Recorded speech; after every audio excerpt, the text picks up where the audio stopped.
Can we go back to what GLP-1s were originally used for? Because for years and years, right? 20 plus years? I think it's a great story to be told. So the first GLP-1 isolated in human was in Harvard by researchers in the 1980s.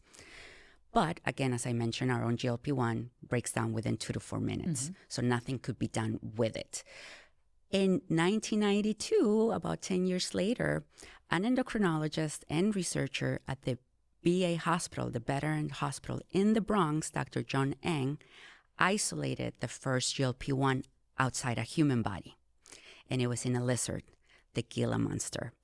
What he saw that this lizard did in the venom when he attacked a prey, it gave it pancreatitis. So him being a researcher in diabetes and endocrinology, he wanted to know what in the venom can affect the pancreas of the prey. And it was a very similar molecule to our own GLP-1. Wow. But the difference too is that GLP-1 couldn't be broken down by the same enzyme that broke down the human one. So it could be a long-acting GLP-1.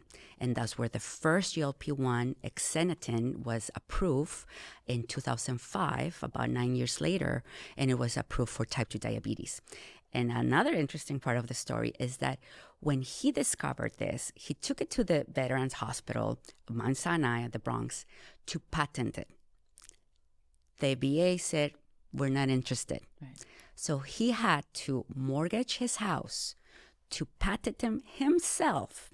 He took it to an endocrine society conference in the hopes that a pharmaceutical will be interested. And Amlin, a pharmaceutical, saw it, came to him, and purchased the patent. So can you imagine? That is fascinating. Can you imagine Mount Sinai, the VA hospital, having turned down that patent that didn't believe on it, and that is revolutionizing our life and the way that we're going to live? We're going to live longer years in a healthier society because of this medication.